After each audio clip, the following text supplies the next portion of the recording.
ಪ್ರಭು ಯೇಸುವಿನಲ್ಲಿ ಅನುಗ್ರಹಿತರಾದ ಪ್ರಿಯರೇ, ಪುನಃ ಒಂದು ದಿನ ದೇವರ ವಾಕ್ಯವನ್ನು ಆಲಿಸಲು, ಪ್ರಾರ್ಥಿಸಲು, ವಾಕ್ಯದಲ್ಲಿ ಜೀವನವನ್ನು ಸಮರ್ಪಿಸಿ ಆರಂಭಿಸಲು ದೇವರು ನಮಗೆ ನೀಡಿದ ಒಳ್ಳೆಯ ಸಮಯಕ್ಕಾಗಿ, ಅವಕಾಶಕ್ಕಾಗಿ ನಮಗೆ ದೇವರಿಗೆ ಕೃತಜ್ಞತೆಯನ್ನು ಸಲ್ಲಿಸೋಣ. ಕೃತಜ್ಞತೆ ಮನಸ್ಸಿನಿಂದ ಒಂದು ನಿಮಿಷ ಪ್ರಾರ್ಥಿಸೋಣ. ಪ್ರಭುವೇ, ಈ ವಾಕ್ಯ ಆಲಿಸುವ ವ್ಯಕ್ತಿಗಳನ್ನು, ಕುಟುಂಬವನ್ನು ಎಲ್ಲರನ್ನು ನೆನೆಸಿ ಪ್ರಾರ್ಥಿಸುತ್ತೇನೆ. ಎಲ್ಲರನ್ನು ನಿಮ್ಮ ಪೂಜ್ಯ ಕರಗಳಿಗೆ ಸಮರ್ಪಿಸುತ್ತೇನೆ. ನಿಮ್ಮ ಸಂರಕ್ಷಣೆ ಈ ವ್ಯಕ್ತಿಗಳಲ್ಲಿ, ಕುಟುಂಬಗಳಲ್ಲಿ ಉಂಟಾಗಲಿ. ಇವರ ಪ್ರಾರ್ಥನೆಗಳು ಇವರಿಗೆ ಅನುಗ್ರಹವಾಗಲಿ. ಇವರ ವಿಶ್ವಾಸ ಅದ್ಭುತವಾಗಿ ಮಾರ್ಪಡಾಗಲಿ. ಅನೇಕರು ಇವರಿಂದ ದೇವರನ್ನು ಅರಿಯಲು ಸಾಧ್ಯವಾಗಲಿ. ಇಂದು ಜೀವಿಸುವ ದೇವರ ನಾಮದಲ್ಲಿ ಈ ವಾಕ್ಯದೊಂದಿಗೆ ನಾವು ಪ್ರಾರ್ಥಿಸುತ್ತೇವೆ. ನಮ್ಮ ಎಲ್ಲಾ ಅವಸ್ಥೆಗಳನ್ನು ಮನಸ್ಸಿನಲ್ಲಿ ನೆನೆಸಿ ನಿರೀಕ್ಷೆಯಿಂದ, ಪ್ರಾರ್ಥನೆಯಿಂದ ದೇವರ ವಾಕ್ಯವನ್ನು ಸ್ವೀಕರಿಸೋಣ. ಇಂದಿನ ವಾಕ್ಯ ಕೀರ್ತನೆಗಳು 91ನೇ ಅಧ್ಯಾಯ 5 ಮತ್ತು 6ನೇ ವಾಕ್ಯವನ್ನು ಆಲಿಸೋಣ. ನೀನು ಅಂಜಬೇಕಾಗಿಲ್ಲ ಇರುಳಿನ ದುರಿತಕ್ಕೆ, ಹಗಲಲ್ಲಿ ಆರಿ ಬರುವ ಬಿರುಸು ಬಾಣಕ್ಕೆ, ಕತ್ತಲೆಯಲ್ಲಿ ಸಂಚರಿಸುವ ವಿಪತ್ತಿಗೆ, ನಡುಹಗಲೇ ಪೀಡಿಸುವ ಜಾಡ್ಯಕ್ಕೆ. ಪ್ರಿಯರೇ, ನಾವು ಪ್ರತಿನಿತ್ಯ ಹೇಳುವ ದೇವರ ವಾಕ್ಯವಾಗಿದೆ, ಕಂಠಪಾಠವಾಗಿದೆ. ಅನೇಕರು ಸುಮ್ಮನೆ ಓದಿ ಹೋಗುತ್ತಾರೆ, ಅದರಲ್ಲಿ ಬರೆದಿದ್ದನ್ನು ಯೋಚಿಸುವುದಿಲ್ಲ, ಧ್ಯಾನಿಸುವುದಿಲ್ಲ. ಪ್ರಿಯರೇ, ಒಂದು ದಿನದ 24 ಗಂಟೆ ಈ ವಾಕ್ಯದಲ್ಲಿ ಇದೆ. ರಾತ್ರಿ ಇದೆ, ಹಗಲಿದೆ, ಕತ್ತಲೆ ಇದೆ, ನಡು ಮಧ್ಯಾಹ್ನ ಇದೆ. 24 ಗಂಟೆಯು ಒಂದೊಂದು ಸೆಕೆಂಡ್ ಈ ವಾಕ್ಯದಲ್ಲಿ ಇದೆ. ಆಗ ಈ ವಾಕ್ಯ ಓದುವಾಗ ಚಿಂತಿಸುವ ಒಂದು ಕಾರ್ಯವಾಗಿದೆ. 24 ಗಂಟೆ ಒಂದು ದೈವಿಕವಾಗಿ ಸಂರಕ್ಷಿಸುವ ಒಂದು ದೈವಿಕ ಸಂರಕ್ಷಣೆಯನ್ನು ಕಾಣಬಹುದು.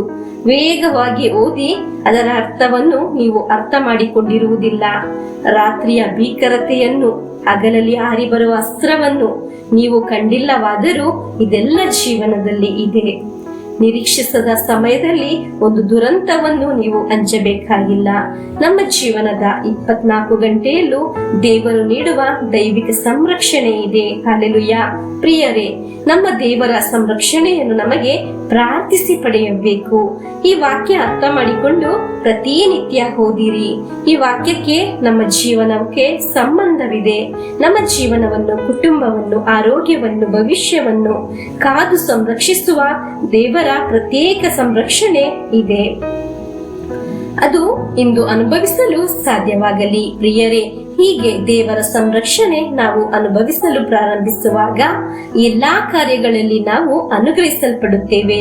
ಅಬ್ರಹಾಮನಿಗೆ ಹೀಗೆ ಒಂದು ಅನುಭವವಿದೆ. ಆದಿಕಾಂಡ 24ನೇ ಅಧ್ಯಾಯ 1ನೇ ವಾಕ್ಯ ಹೀಗೆ ಆಗಿದೆ. ಅಬ್ರಹಾಮನಿಗೆ ವಯಸ್ಸಾದರೂ ಪ್ರಭುವು ಎಲ್ಲ ಕಾರ್ಯದಲ್ಲೂ ಅವನನ್ನು ಅನುಗ್ರಹಿಸಿದರು ಎಂದು ವಾಕ್ಯದಲ್ಲಿದೆ. ಅವನ ಕೆಲವು ಕಾರ್ಯ ಮಾತ್ರವಲ್ಲ, ಎಲ್ಲಾ ಕಾರ್ಯವನ್ನು ಅನುಗ್ರಹಿಸಿದರು ಎಂದು ನಾವು ವಾಕ್ಯದಲ್ಲಿ ಕಾಣಬಹುದು. 91ನೇ ಕೀರ್ತನೆಯಲ್ಲಿ ನಾವು ಓದುವಾಗ ಜೀವನದ ಎಲ್ಲಾ ಸಮಯದಲ್ಲೂ ನಮ್ಮನ್ನು ಸಂರಕ್ಷಿಸುವ, ಸಲುಗುವ ದೇವರು ನಮ್ಮ ಎಲ್ಲಾ ಕಾರ್ಯಗಳನ್ನು ದೇವರಿಗೆ ಸಮರ್ಪಿಸೋಣ. ನಮ್ಮ ಕುಟುಂಬ, ಮಕ್ಕಳು, ಭವಿಷ್ಯ, ತಲೆಮಾರು, ವರಮಾನ ಮಾರ್ಗಗಳು, ಸಾಲದ ಅವಸ್ಥೆಗಳು, ರೋಗಗಳು ಎಲ್ಲವನ್ನು ದೇವರಿಗೆ ಸಮರ್ಪಿಸೋಣ. ಎಲ್ಲಾ ಕಾರ್ಯಗಳು ನಮಗೆ ಒಳಿತಾಗುತ್ತದೆ. ಹಲ್ಲೆಲೂಯಾ. ನಾವು ದೇವರ ಸಂರಕ್ಷಣೆಯಲ್ಲಿ ಆಗಿರುವಾಗ ನಮಗೆ ರಾತ್ರಿಯು, ನಡು ಮಧ್ಯಾಹ್ನವು ಎಂದೆಲ್ಲ ಯಾವ ಸಮಯದಲ್ಲೂ ಅಂಜಬೇಕಾಗಿಲ್ಲ. ನಮಗೆ ವಾಕ್ಯದ ಅರ್ಥ ತಿಳಿದು ಪ್ರಾರ್ಥಿಸುವ ದೇವರೇ, ನನ್ನ ಕುಟುಂಬವನ್ನೆಲ್ಲ, ಎಲ್ಲಾ ಕಾರ್ಯವನ್ನು ಅನುಗ್ರಹಿಸಿರಿ, ಸಂರಕ್ಷಿಸಿರಿ. ನನ್ನೆಲ್ಲ ಅವಸ್ಥೆಗಳು, ಕಷ್ಟಗಳು ನಿಮ್ಮ ಕರಗಳಿಗೆ ಸಮರ್ಪಿಸುತ್ತೇನೆ. ನೀವು ನನ್ನ ಕಾರ್ಯಗಳಲ್ಲಿ ಅನುಗ್ರಹಿಸುತ್ತೀರಾ ಎಂದು ವಿಶ್ವಾಸಿಸಿ ಪ್ರಭು ಯೇಸುವಿನ ಆಶೀರ್ವಾದವನ್ನು ಸ್ವೀಕರಿಸೋಣ.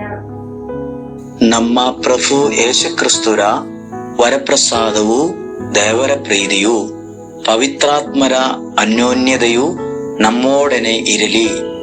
ರೋಗಗಳಿಂದ, ಅಪಘಾತದಿಂದ, ದುರ್ಮರಣದಿಂದ, ಅಗಾಲಿದ ಮರಣದಿಂದ, ಅಸೂಯೆಯಿಂದ, ಮೋಸೆ ವಂದನೆಯಿಂದೆಲ್ಲ ದೇವರು ನಮ್ಮನ್ನು ಸಂರಕ್ಷಿಸಲಿ. ಹಾಲೆಲೂಯಾ. ಆಮೆನ್.